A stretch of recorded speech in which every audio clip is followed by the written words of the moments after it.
SMBT ಹೋಗೋ road ಆದ್ರೆ ಒಂದೇ ಭಾರತ್ ಟ್ರೈನ್, ಹೊಸ ಟ್ರೈನ್ ಗುರು, ಮಸ್ತಾಗಿ ರೆಡಿ ಮಾಡ್ತಾವ್ರೆ, ಇನ್ನ ರೋಡ್ ಕೂಡ ಇಳ್ದಿಲ್ಲ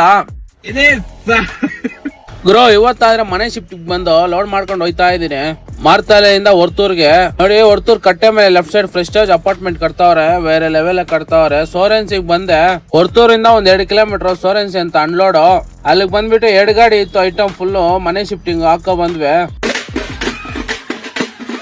ಶಿಫ್ಟಿಂಗ್ ಎಲ್ಲ ಇಳಿಸ್ಬಿಟ್ಟು ಇನ್ನು ಹೊರಟು 2 ಗಾಡಿದು. ನಾನು ಎಲ್ಲ ಐಟಮ್ ಎಲ್ಲ ಇಳಿಸ್ತಾ ಇದ್ದೆ, ವಿಡಿಯೋ ಮಾಡಕ್ ಆಗಿಲ್ಲ.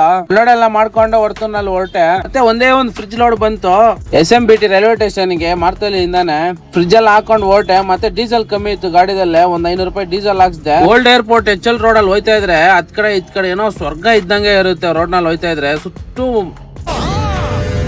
ಮರಗಳೇ ಇರ್ತವೆ. ಇದೇ HL ಸಿಗ್ನಲ್ ಬಂದ್ಬಿಟ್ಟೆ. ಖಾಲಿ ಇತ್ತು ಹೆಂಗೋ. ಇವತ್ತು ಬ್ಲಾಗ್ ಮಾಡಿ ಶನಿವಾರ ಭಾನುವಾರ ಆದ್ರೆ ಕಮ್ಮಿ ಇರುತ್ತೆ ಟ್ರಾಫಿಕ್. SMBT ಹೋಗೋ ರೋಡ್ ಆದ್ರೆ ಒಂದೇ ಭಾರತ್ ಟ್ರೈನ್, ಹೊಸ ಟ್ರೈನ್ ಗುರು, ಮಸ್ತಾಗಿ ರೆಡಿ ಮಾಡ್ತಾವ್ರೆ, ಇನ್ನ ರೋಡ್ ಕೂಡ ಇಳ್ದಿಲ್ಲ. ಸಖತ್ತಾಗೈತೆ ನೋಡಕ್ಕ. ಬಂದ್ಬಿಟ್ಟೆ SMBT ಸ್ಟೇಷನ್ ಗೆ. ಸಖತ್ತಾಗಿ ಕಟ್ಟವ್ರ SMBT ಸ್ಟೇಷನ್ ಮಾತ್ರ ಸೇಮ್ ಏರ್ಪೋರ್ಟ್ ಇದ್ದಂಗೆ ಐತೆ ನೋಡಿ ಗುರು. ಒಂದೇ ಒಂದು ಫ್ರಿಜ್ ಫಾ ಅನ್ಬೇಕು.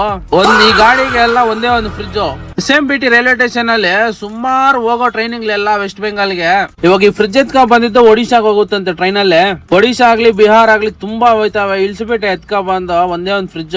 ಕಸ್ಟಮರ್ ಆದ್ರೆ ಗಾಡಿ ಸೆಕ್ಷನ್ ಹತ್ರ ಇದ್ರು ಪ್ಯಾಕಿಂಗ್ ಮಾಡ್ತಾ ಇದ್ರು ಬೈಕ್ ನ. ಅಲ್ಲಿಗೆ ಹೋಗಿ ಅಮೌಂಟ್ ಇಸ್ಕೊಂಡ್ ಹೊರಟೆ. ಇನ್ನ ಹೆವಿ ದೊಡ್ಡದಾಗೈತೆ ಸ್ಟೇಷನ್ ಮಾತ್ರ. ಟ್ರೈನ್ ಹೋಗ್ತಾ ಇದಾವೆ, ಬರ್ತಾವೆ. ಬ್ಲಾಗ್ ಆದ್ರೆ ಇಲ್ಲಿಗೆ ಎಂಡ್ ಮಾಡ್ತಾ ಇದೀನಿ. ಫಾಲೋ ಮಾಡಿ, ಶೇರ್ ಮಾಡಿ, ಲೈಕ್ ಮಾಡಿ. ಟಾಟಾ ಬಾಯ್ ಬಾಯ್. ಹೇಗನ್ಸ್ತ ಅಂತ ಕಾಮೆಂಟ್ ಮಾಡಿ.